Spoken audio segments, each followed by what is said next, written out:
The following story and photos are from Giant Panda King's book, Gotham 1919 to 1939, by Russell S. Beatty. Viewer discretion is advised.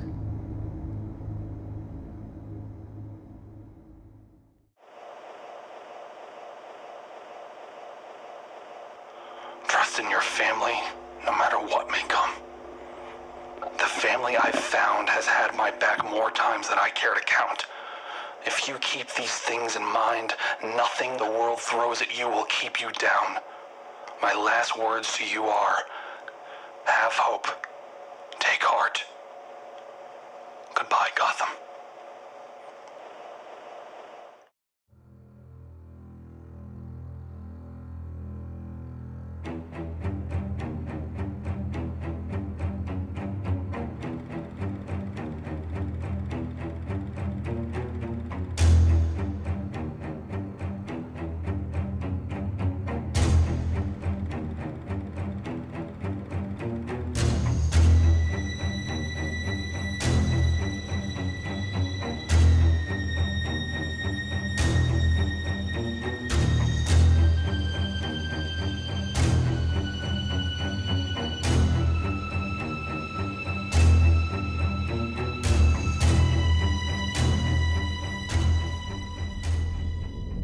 After years and years of trying to fight injustice and corruption in Gotham, the Batman felt as though he was failing.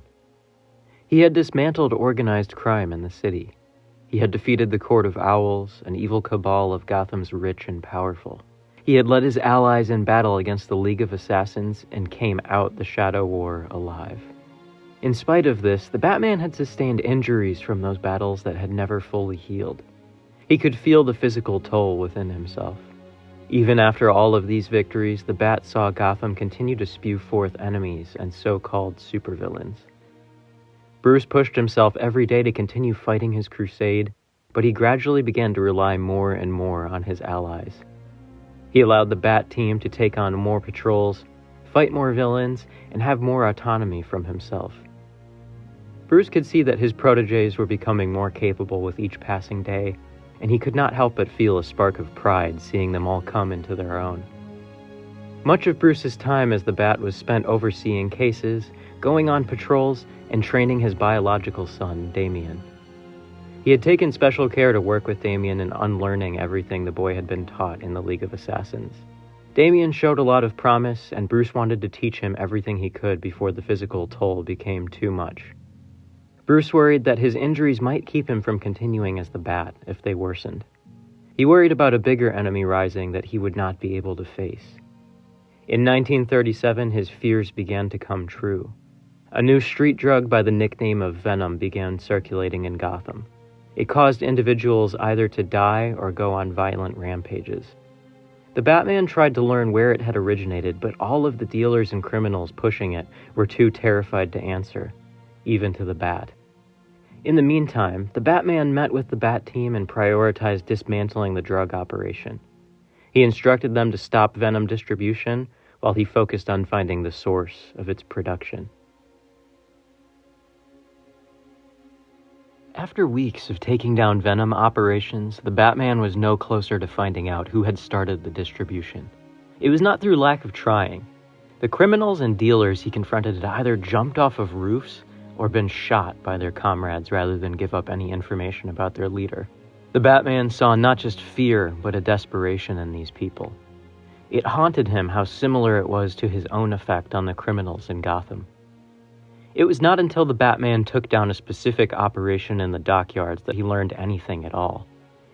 Confronting the head of this specific operation, the Bat learned that his name was Barsad. Barsad's men were openly using his name and asking for instructions. Barsad and the Batman traded blows in a heated exchange, but the man was no match for the seasoned vigilante. Standing over his fallen foe, the Batman threatened to break Barsad's arm unless he told him the name of his boss. Barsad merely laughed at him. The Batman applied more pressure and the man continued laughing. Barsad barely even reacted when the Bat broke his arm. The criminal merely turned and spat at the vigilante, stating, "It's too late. Bane will break the Bat." The Batman restrained the criminals and called in the police. He left before they could arrive. Tensions were high between Gotham and the Batman at present. Not long after the police arrived and began arresting Barsad and his men, protesters also began to arrive. The Batman looked on in grim silence, seeing the signs. Arrest the Bat. Badges, not capes. No more vigilante justice. Before leaving, the Batman thought to himself about all he had done for the city, but knowing that he had betrayed its trust during the Shadow War. All things come to an end, and the goodwill of the city towards him had dissipated.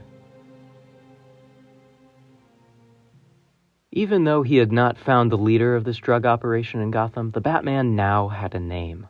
He looked anywhere he could to find reports, articles, and evidence of this Bane figure's existence. All he found were scraps of correspondence from an island called Santa Prisca in the Caribbean. These reports spoke of a man hell-bent on destroying his enemies and burning villages to the ground. With each word that he read, the Bat could feel a dread creeping into his mind. He worried that this was an enemy that would prove to be too much for the Bat team. After learning this, he received word from Nightwing. The Venom operation's main distribution location had been discovered. Bruce called each of his allies and told them to stand down and await instruction. He wanted to face this alone. He needed this to prove to himself that he still had what it took to protect Gotham City. And so, the Bat set out to stop Bane once and for all. When he walked into the building that Nightwing had directed him to, the Batman was greeted with only darkness. He proceeded forward with caution, only to be blinded by lights suddenly flooding the room. He saw a large open chamber filled with laboratory equipment. He knew immediately that this was where Venom was being created. A lone figure stood at the center of the chamber watching him. As the Batman approached, he saw the crossbones on the man's mask, the rippling muscles beneath flesh, and the vials of venom strapped to the man's belt. The Bat and Bane measured each other up as Bane injected himself with a vial of venom. The Bat dodged to the side as Bane ran at him, the criminal roaring with an almost animalistic rage. The two exchanged blows and both inflicted numerous injuries on each other. The Batman could see that Bane had continued to inject himself with venom periodically. He surmised that Bane had become so resistant to it that he needed it in numerous concentrated doses, quite frequently. With renewed vigor, he ran forward with his brass knuckle battering and sliced Bane's belt from his waist, smashing the vials on the ground. Bane, utterly enraged, grabbed the Batman and bodily raised the vigilante above his head. The Batman realized in that split second that he had made a mistake, a misjudgment in his own physical capabilities. Bane brought the Batman's back down over his knee. With a crack, the Bat's back was broken. Bane roared in triumph, but it was cut short with a cough. Bane began to stagger, and his mask became soaked with blood. He fell to the ground, motionless. This was the last thing the Bat saw before drifting into unconsciousness. Bruce awoke in Wayne Manor in severe pain. He was wrapped in bandages and could barely move at all. Dick Grayson and an ailing Alfred were present and attending him. Bruce tried to sit up but was immediately met with excruciating pain. Dick helped Bruce get more comfortable and informed him of the events following his battle with Bane. The Bat team had moved into attack after not receiving word and took down any straggling members of Bane's operation. When they found Bane and the Bat, they were terrified that both were dead. Dick informed Bruce that Bane had broken his back, but that it could have been much worse. Dick and Alfred were optimistic that rehabilitation was possible, but would only provide limited physical capabilities back to him. Bane had suffered from a severe stroke. His dependence on venom had finally caught up to him, and Bane was now catatonic in Blackgate Federal Penitentiary. He was under extreme observation and evaluation by authorities. Bane had broken the Bat's body, but now Bruce felt his spirit beginning to break too. He asked Dick and Alfred to make arrangements to begin his rehabilitation. As they took their leave, Bruce began to think. He thought long and hard about everything that had transpired. Not just Bane, but all of it. After thinking for hours, he decided to put a plan into action.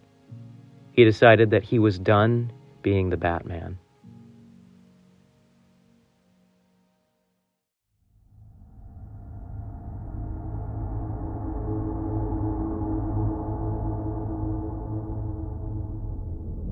After his battle with Bane, Bruce Wayne was beaten down and defeated. His back had been broken, and the physical toll he had already been experiencing worsened. He now had difficulty breathing, chest pain, and his reflexes were all but non-existent.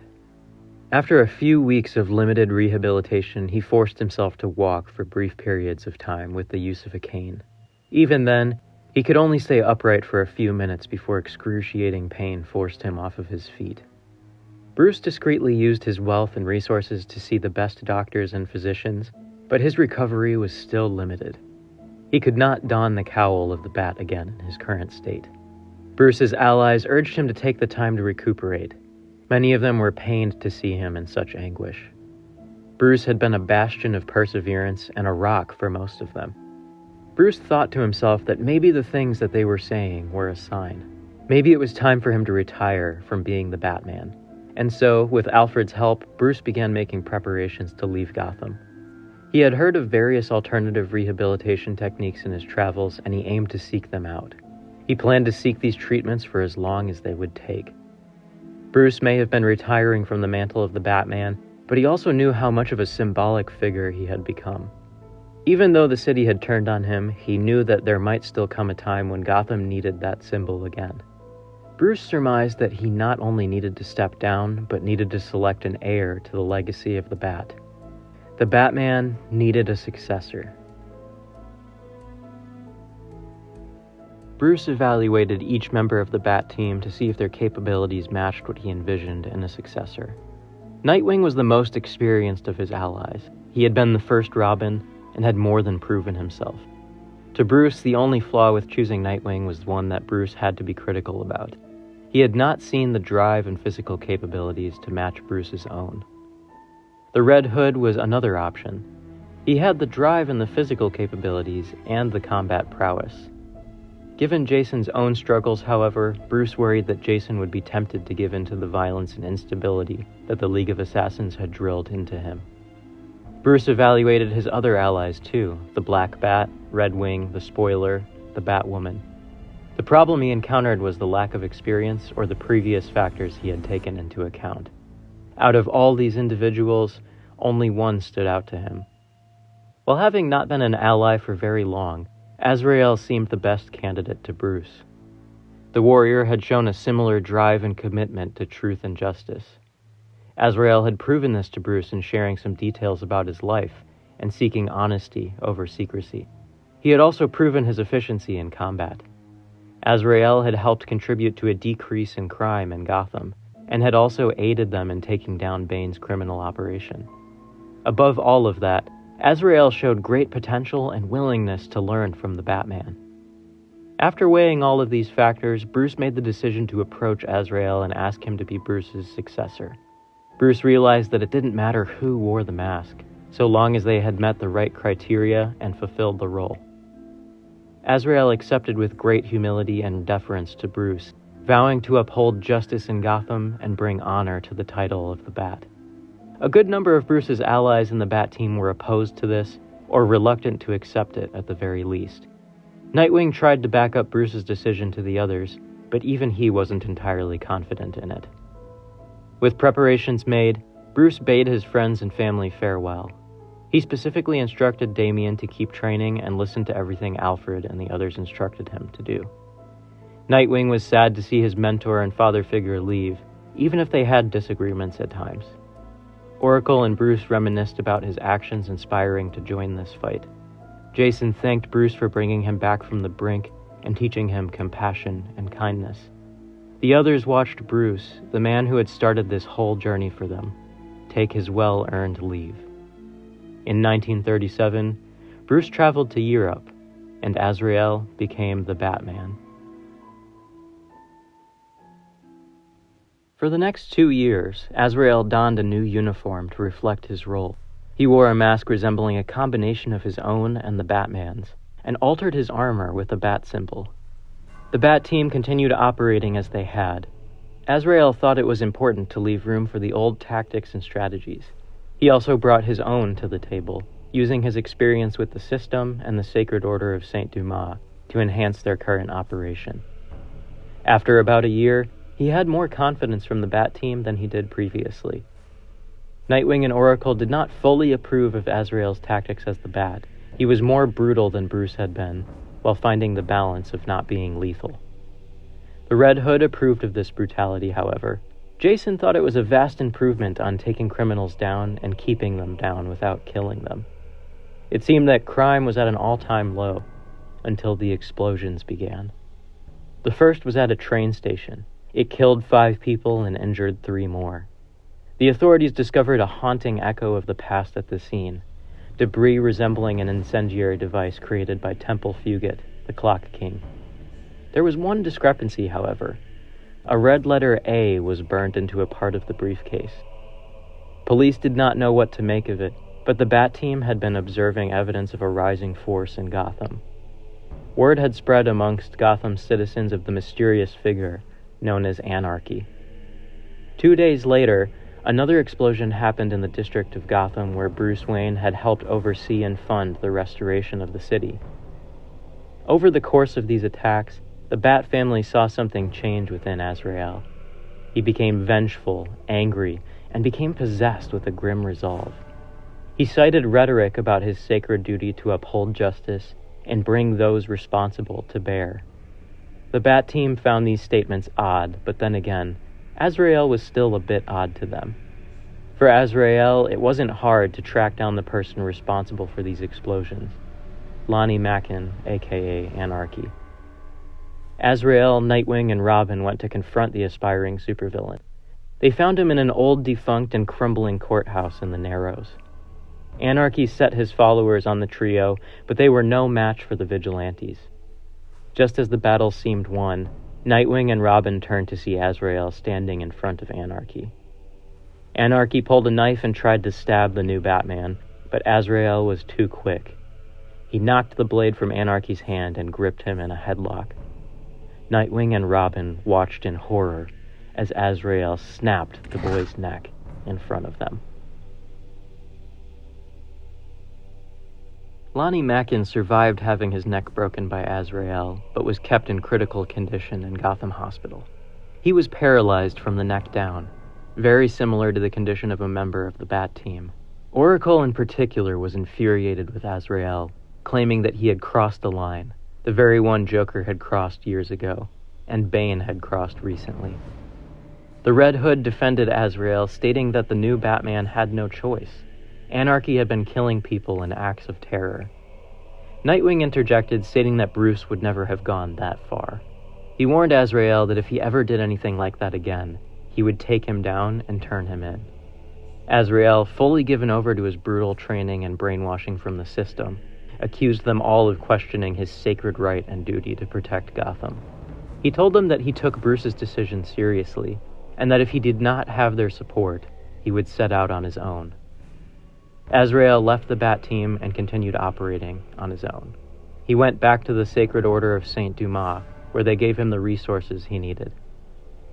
Nightwing and the others kept close observation on him when they could, but Azrael proved effective at hiding, even from them. The Bat Team continued fighting crime, but they and the new Batman left each other alone. In 1939, almost 2 years since Bruce's departure from Gotham, another incident occurred, this one even more horrendous than the last. Harvey Dent, aka Two-Face, having escaped Arkham in the wake of the Shadow War, began a new crime spree. Gotham found itself facing terror again, worried about encountering the criminal in the streets. The Bat Team worked hard to try and find Dent, and eventually did, but the new Batman beat them to it. The Bat Team arrived at Two-Face's hideout located at 250 52nd Street. It was in an old warehouse. Half of the building had been scorched by a fire years ago, and it fit Dent's criteria of duality. Upon entering, they saw a mangled corpse on the ground. As they approached it, they could see the suit on the body, one perfectly split down the middle in 2 patterns. The clothing had been slashed in numerous places, with the largest wounds being 2 directly at the center of the victim's back. It was the body of Harvey Dent, alias Two-Face. The Bat Team could immediately tell that the wounds were from Azrael's dual swords. The new Batman had crossed the line that Bruce never would have. He murdered Two-Face. The entire Bat Team was both horrified and enraged. Nightwing turned to the others, stating that it was time to get Bruce back. They needed the true Batman.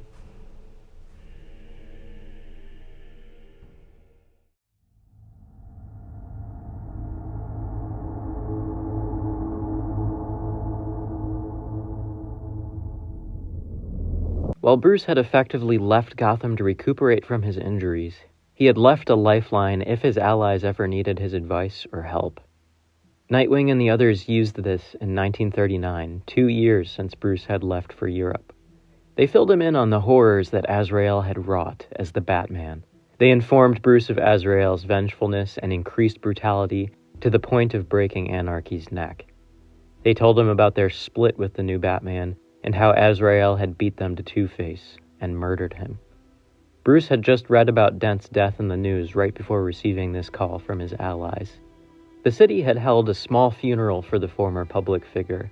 They had given him a death mask that resembled his face after the accident that had scarred him. Many thought this a controversial decision, but nothing was changed. After telling Bruce about both Anarchy and the death of Harvey Dent, he decided that he had spent enough time healing. His injuries from the Shadow War would never fully heal, and his back had recovered enough that he was able to train and move again. It would never be the same as it once was, but Bruce had a rage burning inside of him, a feeling he had not felt in a long time.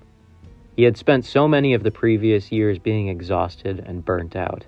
This fire within him reminded him why he had started on his crusade in the first place, to keep what happened to him as a child from happening to anyone in Gotham ever again. He got on the first plane back to Gotham that he could. Since leaving Gotham in 1937, Bruce had visited numerous places in Europe to recover. Not much is known about this time, merely rumors. Some of his allies speculated that he had visited his former mentor, Giovanni Zatara, for some kind of rehabilitation. Others speculated that he had received experimental surgeries from a number of sources, one being Dr. Fritz Lang in Germany. These are merely rumors, as Bruce never disclosed to his allies or in his journals what he had experienced in those 2 years. Regardless of the ambiguity of this time that Bruce took, his recovery was nothing short of miraculous for the time. Bruce had set out to mend his body as well as his spirit, and had been reminded of the foundation of his training. He had indeed healed physically, but also saw the toll that being the Batman had taken mentally. Bruce had found hope in his time away, and had been at peace with how far he had come over the years. When he received word from Nightwing, Oracle, and the Bat Team, he felt that peace dissipate. He had left unfinished business in Gotham. He had chosen Azrael as his successor, and now felt a responsibility. Azrael had dragged the title of Batman through the mud with his actions, and destroyed any semblance of trust that still existed between Gotham and its so-called protector. Bruce felt rage because Harvey had been killed, yes, but he also felt rage for other reasons.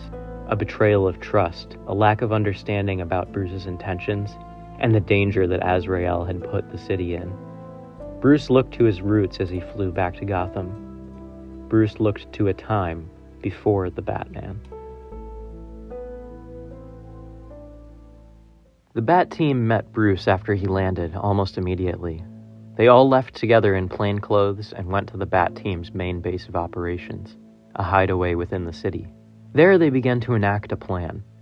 Azrael had been relying heavily upon the Sacred Order of St. Dumas for resources. The secret organization had centuries of funding and a network of spies feeding Azrael information. Nightwing informed Bruce that they had discovered the Order's existence not long after Bruce had left for Europe. He told Bruce that they had identified the leader of the Order as Nomaz, a warrior and monk. Bruce pondered this, thinking back to Andrea Beaumont's last words to him. "The Order did this to me. They killed who I was. They made me the Phantasm." Bruce informed them of this, and by connecting the dots, surmised that the Phantasm had quite possibly been another adherent to the Order's so-called system. Bruce assumed that Andrea had used that training to become a deadly assassin, and then left when the Order chose John Paul Valley as their avenging angel.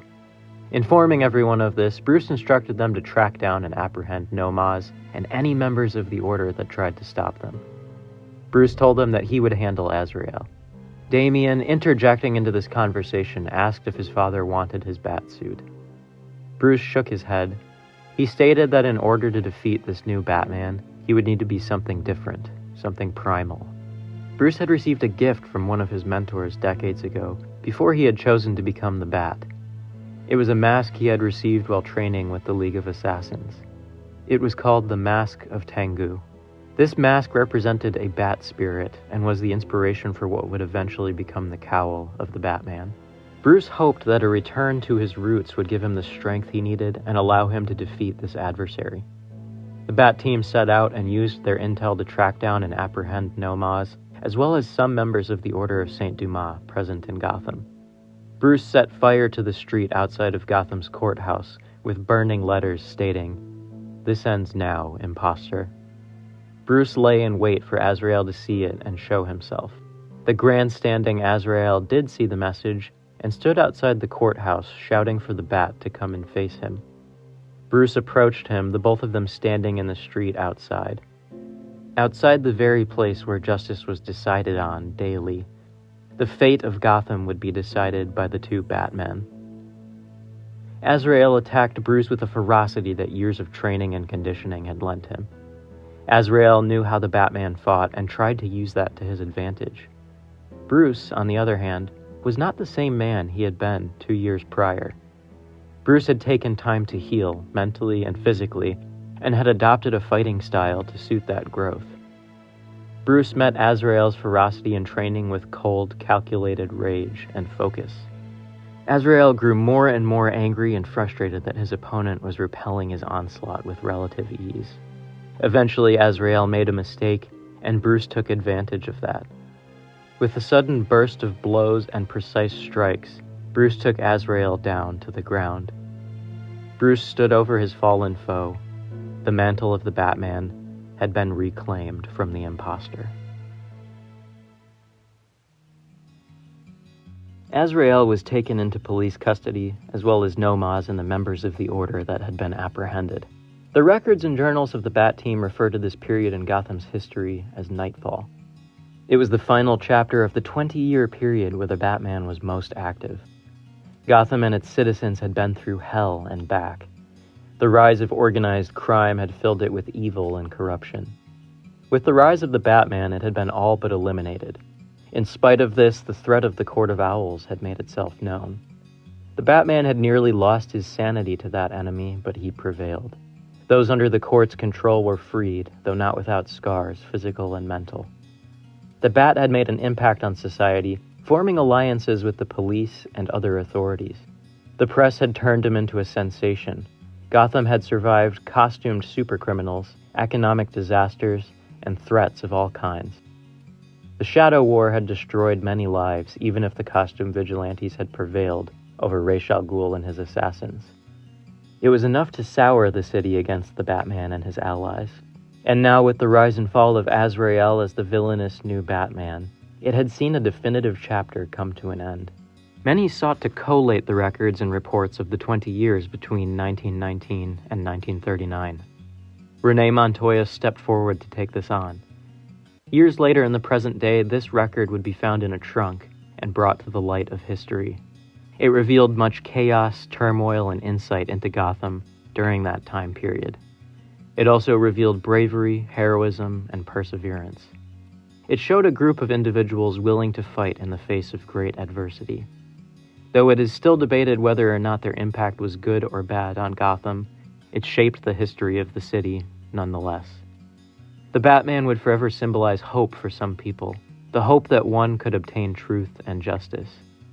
It still stands today as a testament to the ability of humanity to fight and persevere. Many others would be inspired by those 2 decades. Even with the threat of World War II looming, the example set in Gotham would be a staple for some fighting against the horrors and atrocities that it would bring. The Batman's career may have ended, but the hope he inspired will never be forgotten.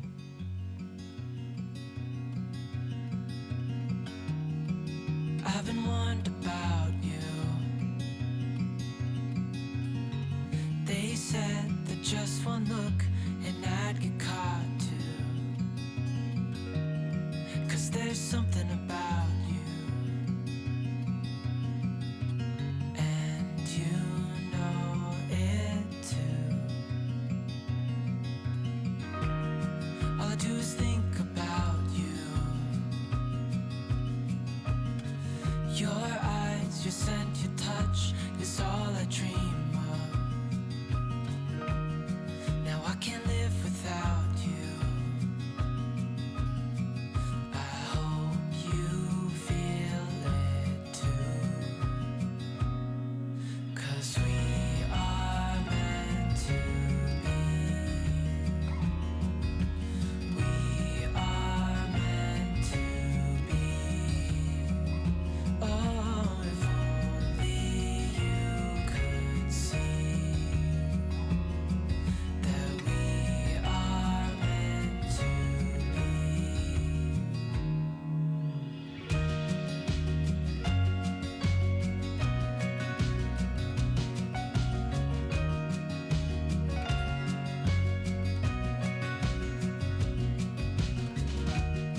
Some obsess